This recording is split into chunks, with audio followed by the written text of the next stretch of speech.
Today we will move into a third section on biomolecules.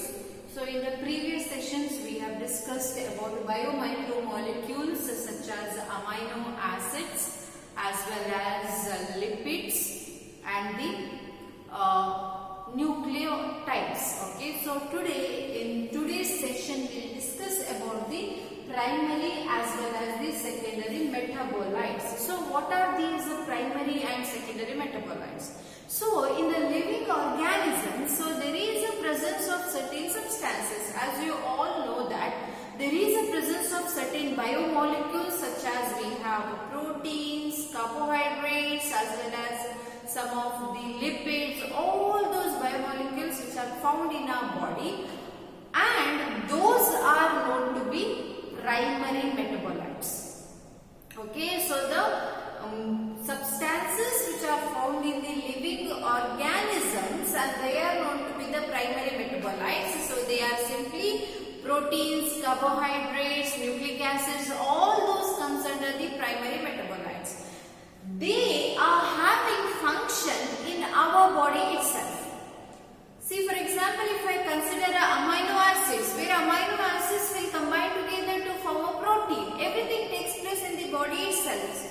Okay, they are having certain function in the physiological processes of the body of the organism. Okay, so that is refers to the primary metabolites.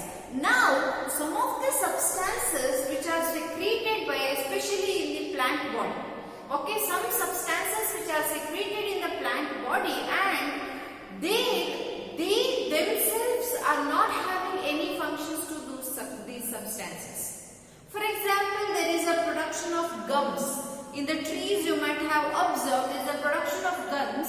So those gums are not having any value to that particular tree. Okay, those are not utilized. We the human beings, we are utilizing it, and that is known to be the secondary metabolites. The substances which are most probably which are produced in the plants and they themselves are not having any function, which are not involved in any physiological processes, and that is known to be the secondary metabolites. So there is a list of secondary metabolites. So for example, I can just give you an idea of rubbers, gums, scents, oils, all those are the substances which are secreted here. For example, the pigments such as carotenoids, anthocyanins and the alkaloids such as morphine, codeine, all these are also used in the medicines. Okay, morphine, codeines are even used in the medicines. Essential oils such as lemongrass oil, toxins such as abrin and ricin, and some of the lectins such as the concavalin, drugs, vinblastine. So these drugs are especially used in the treatment of cancer.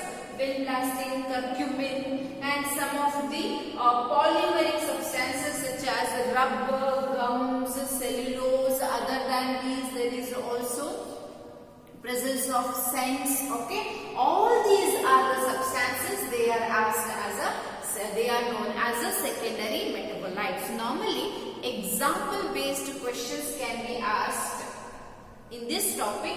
This table is very important for your exams. Okay, so the substances which are synthesized in the body and having particular function in the same body of the same organism, they are known to be the primary metabolites, where the substances which are produced in the body of the organism, especially the plants, where they don't have any particular function which will be utilized in the economic importance, which will be utilized by the human beings, and those are known to be the secondary metabolites. So that is regarding to the primary as well as the secondary metabolites. Next we'll move on to the biomacromolecules. So as I told, biomolecules based on their molecular weight, they are classified into biomicromolecules as well as the biomacromolecules. Biomicromolecules are the substances which have molecular weight ranging between 18 to 800 Dalton, whereas biomacromolecules, those are the substances which have molecular weight more than 1000 Dalton. Here we have one exception to this is a lipid. Though the lipid is having 800 Dalton molecular weight, but still it is considered considered to be the biomacromolecule. Why so?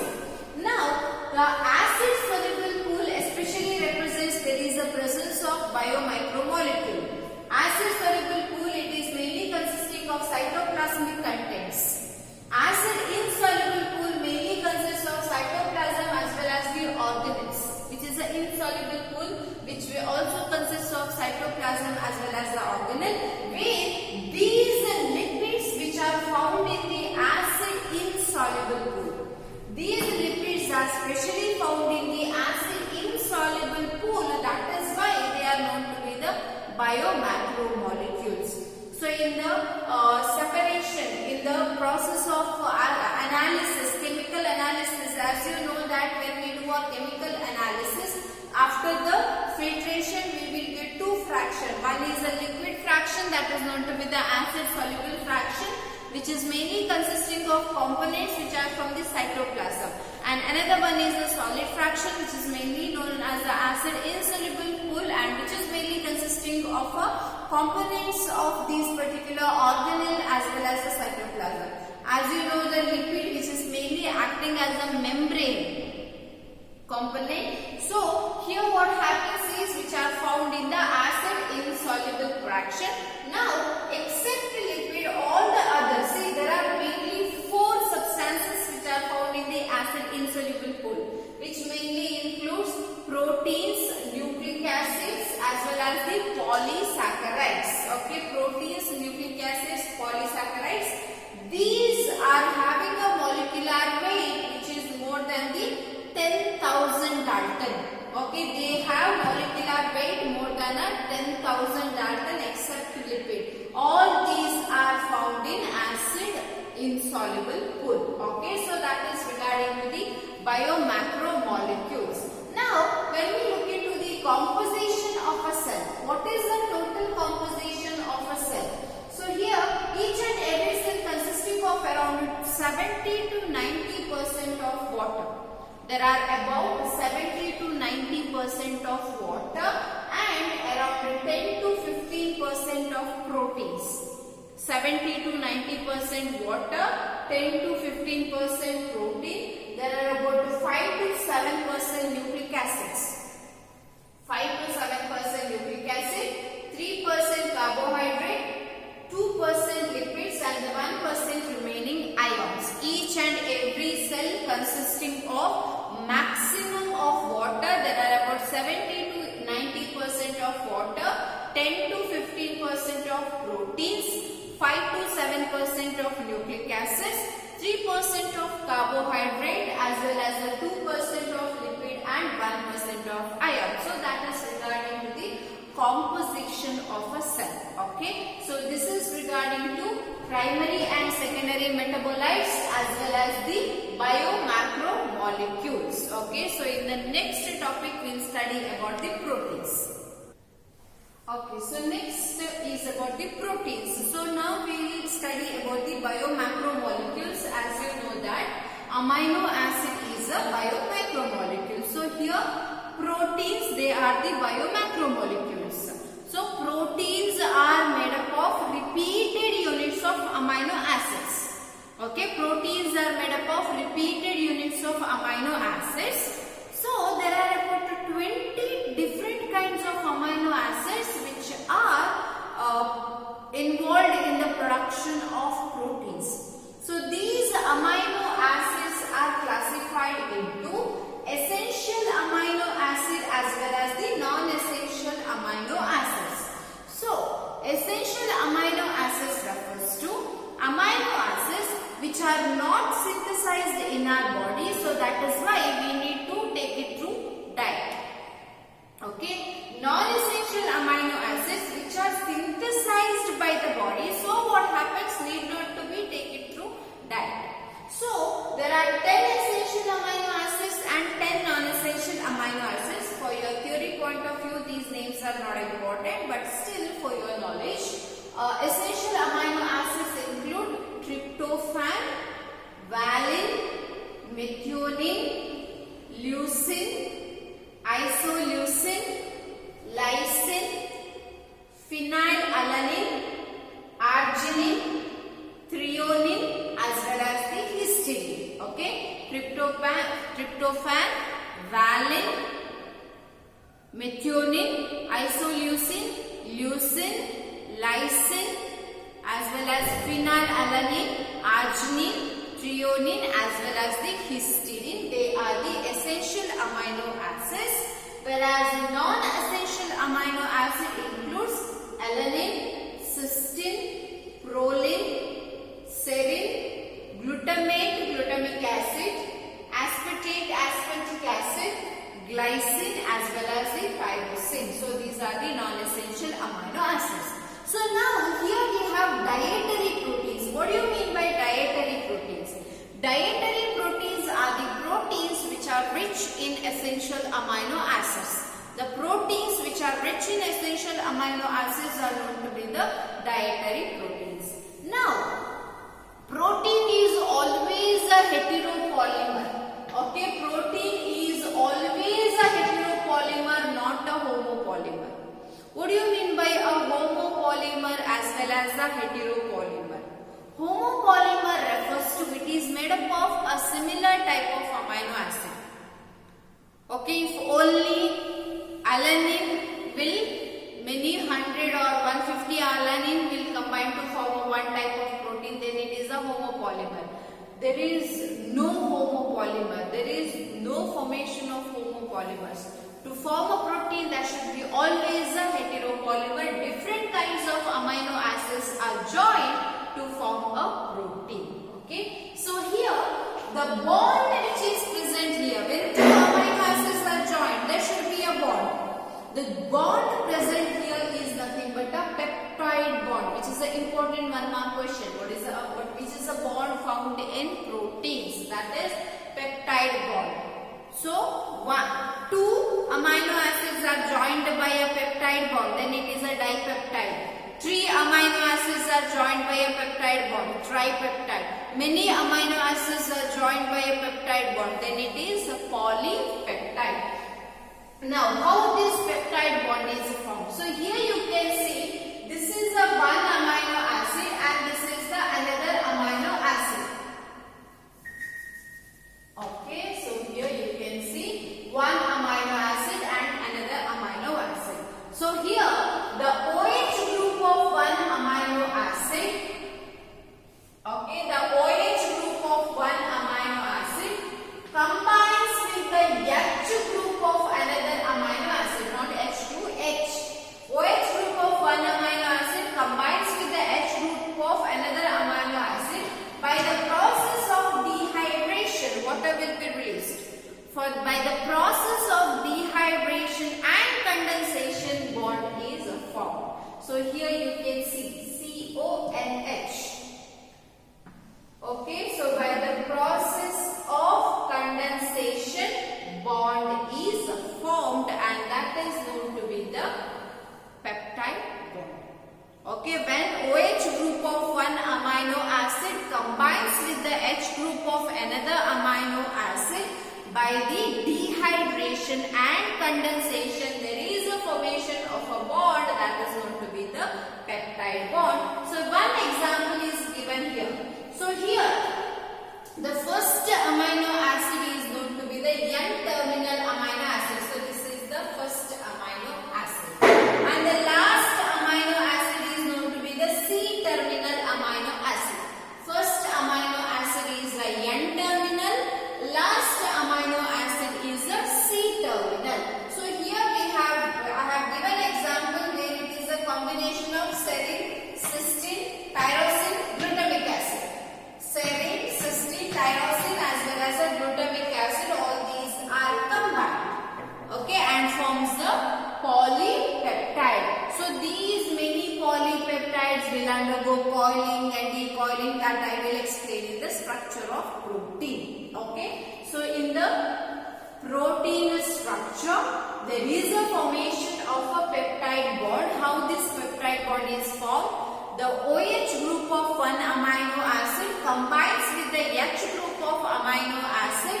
By the process of dehydration and condensation, there is a formation of a bond that is known to be the peptide bond. This is also a CN bond. Here CN bond, that is known as CN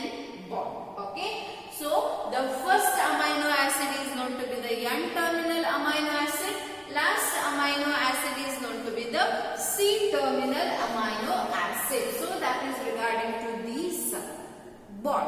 Next is about the functions of proteins. What are the various functions? So, the most abundant protein in the animal world, is collagen, or it is the second most abundant protein in the whole biosphere. Okay, most abundant protein in the animal world is the collagen, or the second most abundant protein in the whole biosphere is collagen. Now, the first most abundant protein in the whole biosphere is rubisco. Okay, so the first most abundant protein in the whole biosphere is a rubisco. What is the full form of rubisco? Rubisco refers to rubulose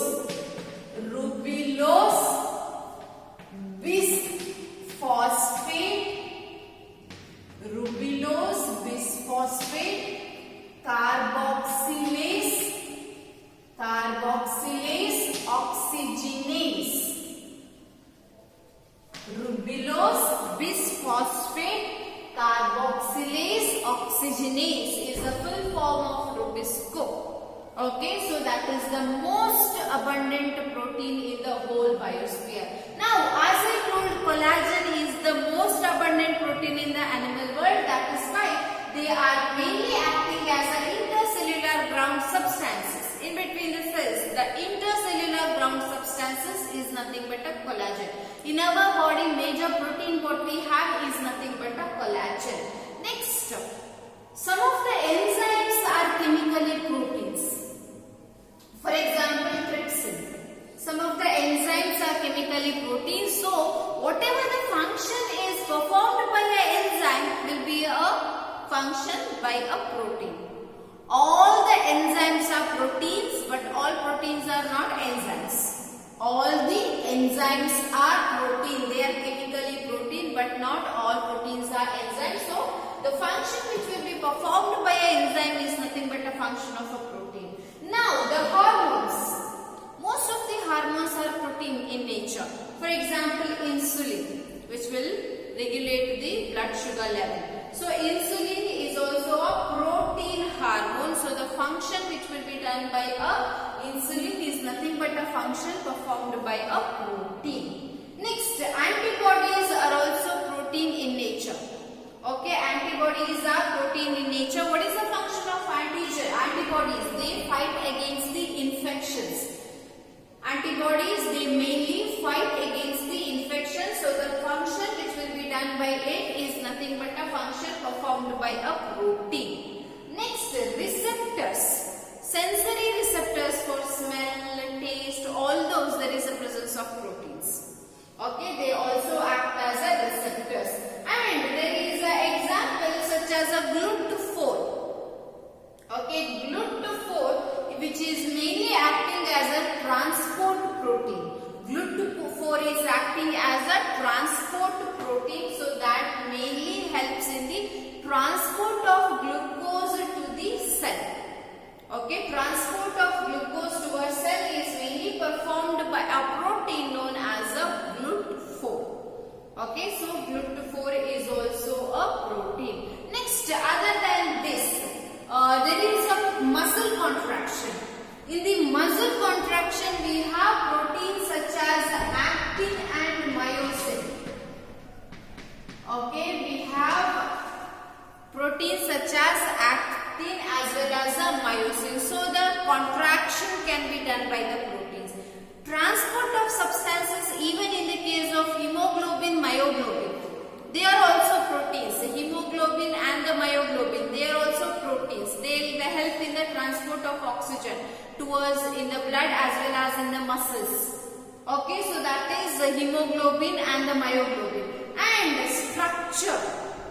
For example, our hair structure, which is mainly by a protein named keratin. There is a protein named keratin which will provide a structure to our hair as well as the nail. So that is a structural protein. All these are the functions which are performed by the protein. So when we look into the functions of the protein, so we have a most most abundant protein in the whole biosphere is the Rubisco. Second most abundant protein in the biosphere is collagen, and it is the most abundant protein in the animal world that is mainly acting as a ground substance. It is an intercellular ground substance. Then all the enzymes are proteins. So the functions which are performed by the enzymes, what is the function of an enzyme? It will speed up the chemical reaction, which acts as a biocatalyst. That will speed up the chemical reaction. So the function which will be performed by the enzyme is nothing but a function of a protein. Next, hormones. Most of the hormones are proteinaceous in nature. So the function which will be performed by a hormone is nothing but a function performed by a protein. And next is about the antibodies. Antibodies which normally fight against the infectious agents. Antibodies fight against the infectious agents. They are the protein in nature. So the function which will be done by an antibody is nothing but a function performed by a protein. And receptors, reception for the sensory receptors, taste, smell, all these, the receptors are also proteins. Okay. So next, the substances such as a GLUT4, which will be acting as a transport protein that will enable the transport of glucose to the cell. Other than this, we have hemoglobin, we have myoglobin, they also act as a transport protein.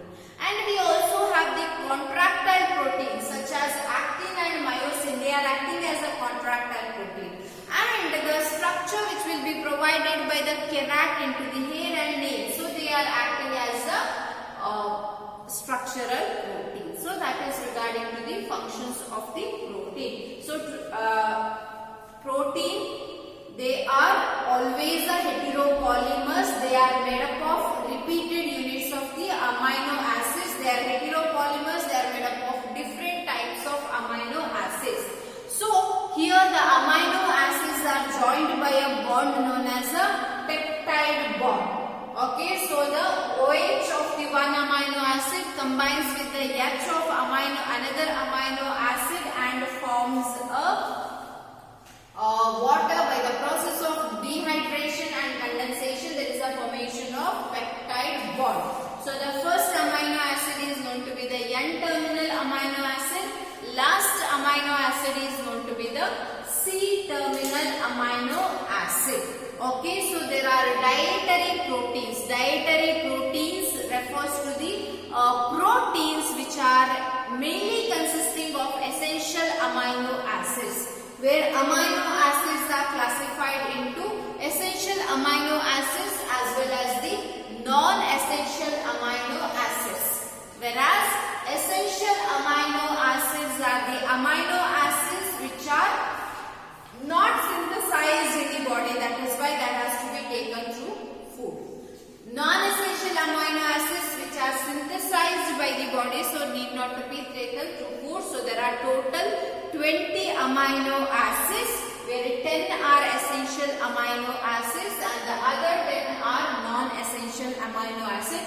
Important one mark question can be asked based on the collagen as well as the Rubisco, and important one mark question can be asked based on the peptide bond. Okay, so this is regarding to the functions and the peptide bond. So in next we will discuss about the structure